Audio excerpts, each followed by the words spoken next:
Imagine कीजिए एक ऐसी दुनिया जहां आपको कभी भी स्ट्रगल नहीं करना पड़ेगा। अनलिमिटेड खाना आपके कदमों में है, पानी की कोई कमी नहीं, वेदर हमेशा परफेक्ट रहता है और आपको नुकसान पहुंचाने वाला कोई दुश्मन, कोई प्रेडिटर वहां एग्जिस्ट ही नहीं करता।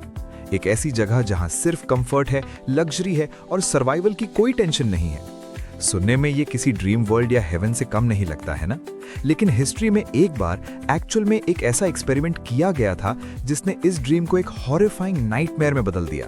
इस एक्सपेरिमेंट का नाम था यूनिवर्स 25। एक साइंटिस्ट डॉक्टर जॉन बी कैलहून ने ये जानने की कोशिश की कि अगर किसी सोसाइटी को हर वो चीज दे दी जाए जो उन्हें चाहिए तो उसका रिजल्ट क्या होगा। क्या वो सोसाइटी फ्लरिश करेगी या वो अपने ही कंफर्ट के बोझ तले दबकर खत्म हो जाएगी। इस एक्सपेरिमेंट के रिजल्ट्स ने पूरी साइंटिफिक कम्युनिटी को हिलाकर रख दिया था और आज 2025 में ये स्टोरी हमारे ह्यूमंस के फ्यूचर के लिए एक टेरिफाइंग वार्निंग है। यूनिवर्स 25 सिर्फ चूहों की कहानी नहीं है, ये कहानी है बिहेवियरल सिंक की।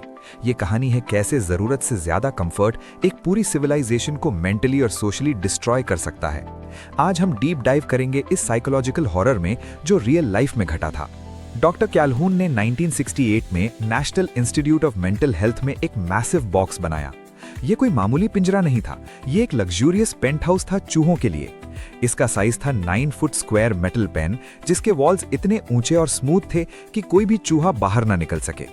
इस जगह को स्पेसिफिकली डिजाइन किया गया था माउस यूटोपिया बनने के लिए। इसमें 256 अपार्टमेंट्स बनाए गए थे। हर अपार्टमेंट में नेस्टिंग बॉक्सेस थे, फूड हॉपलास हमेशा भरे रहते थे और पानी के डिस्पेंसर्स अनलिमिटेड सप्लाई देते थे। कैलहून ने कैलकुलेशन की थी कि ये जगह आराम से 3840 चूहों को अकोमोडेट कर सकती थी बिना किसी ओवरक्राउडिंग के।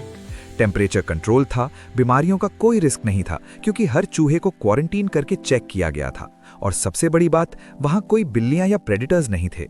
ये एक परफेक्ट दुनिया थी। शुरुआत हुई फेज ए से, जिसे कैलहून ने कहा स्ट्राइव पीरियड। इसमें उन्होंने सिर्फ 4 पेयर्स ऑफ माइस यानी टोटल 8 चूहों को इस पैराडाइज में छोड़ा। एडम और ईव की तरह ये 8 चूहे इस नई दुनिया के पहले रेजिडेंट्स थे। शुरुआत में सब कुछ प्लान के मुताबिक चल रहा था। ये 8 चूहे बहुत खुश थे। इन्हें खाना ढूंढने के लिए लड़ना नहीं पड़ता था, शेल्टर बनाने की मेहनत नहीं करनी पड़ती थी। रिजल्ट, पॉपुलेशन एक्सप्लोड होना शुरू हो गई। इस फेज को कैलहून ने कहा दी एक्सप्लॉइट पीरियड। हर 55 दिन में पॉपुलेशन डबल हो रही थी, 20 से 40, 40 से 80 और देखते ही देखते यूनिवर्स 25 चूहों से भरने लगा। 300 दिनों के अंदर वहां 600 से ज्यादा चूहे हो चुके थे। अब आप सोचेंगे कि ये तो अच्छी बात है, सोसाइटी फ्लरिश कर रही है, राइट? गलत। यहीं से प्रॉब्लम शुरू हुई। फेज सी स्टार्ट हुआ, जिसे कहा गया द स्टैग्नेशन फेज।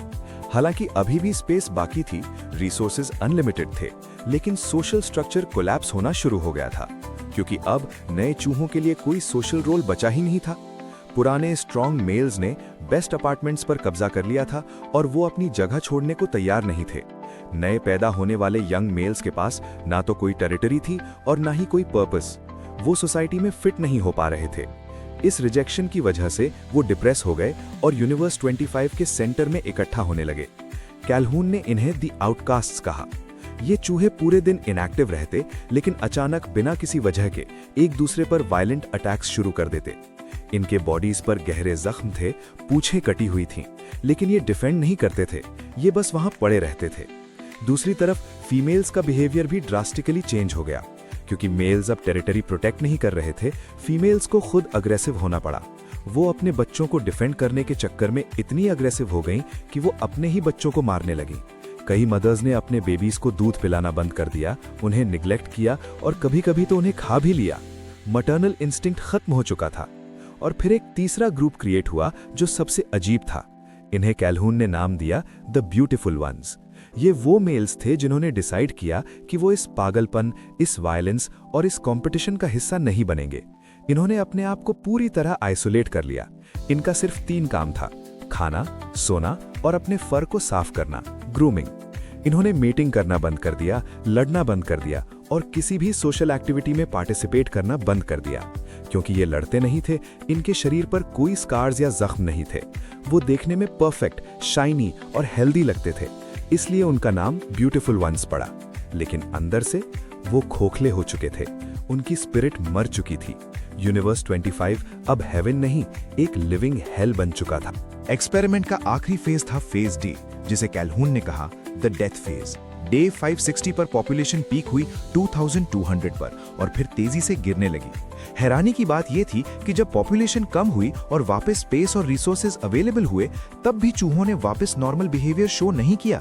उन्होंने ब्रीडिंग शुरू नहीं की, उन्होंने सोसाइटी रीबिल्ड नहीं की, वो बस अकेले कोने में पड़े रहे जब तक कि वो मर नहीं गए। क्यों? क्योंकि उन्हें सोशल स्किल्स याद ही नहीं थे। वो भूल चुके थे कि चूहा होने का मतलब क्या होता है। डॉक्टर कैल्हून ने इसे एक चिलिंग नाम दिया, द फर्स्ट डेथ।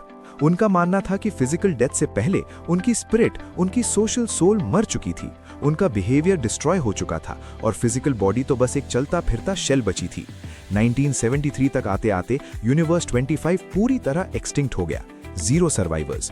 एक परफेक्ट पैराडाइज जिसमें अनलिमिटेड रिसोर्सेस थे, वो बिना किसी बीमारी या प्रेडेटर के खत्म हो गया।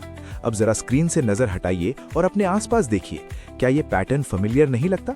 आज 2025 में हमारे पास एआई है जो हमारे लिए सोचता है, एप्स हैं जो हमारे दरवाजे पर खाना लाते हैं और सोशल मीडिया है जो हमें बिना मिले कनेक्ट करता है। जापान में हिकिकोमोरी कल्चर, जहां लोग सालों तक कमरे से बाहर नहीं निकलते, या यंग जनरेशन का रियल रिलेशनशिप्स और मैरिज से डरना, ये सब बिहेवियरल सिंक के अर्ली वार्निंग साइंस हैं। साइंस ने प्रूव किया है कि hard times create strong man create good times create weak man and weak man create hard times. Universe 25 ने हमें दिखाया कि जब लाइफ में कोई स्ट्रगल नहीं बचता, कोई चैलेंज नहीं बचता, तो हम ग्रो नहीं करते, हम अंदर से सड़ने लगते हैं। ब्यूटीफुल वंस बनने की गलती मत करना। कंफर्ट जोन एक खूबसूरत जगह है, लेकिन वहां कुछ भी ग्रो नहीं करता। अगर आप जिंदा महसूस करना चाहते हैं तो आज ही उस कंफर्ट को रिजेक्ट कीजिए, चैलेंज लीजिए, रिस्क लीजिए, क्योंकि स्ट्रगल दुश्मन नहीं, स्ट्रगल ही सर्वाइवल है। यूनिवर्स 25 मत बनिए। आराम मौत की प्रैक्टिस है और संघर्ष जिंदगी का सबूत है। यूनिवर्स 25 एक खूबसूरत पिंजरा था और आपका कंफर्ट जोन भी वही है। फर्क सिर्फ इतना है कि वो चूहे कैद थे, लेकिन आपके पिंजरे का दरवाजा खुला है।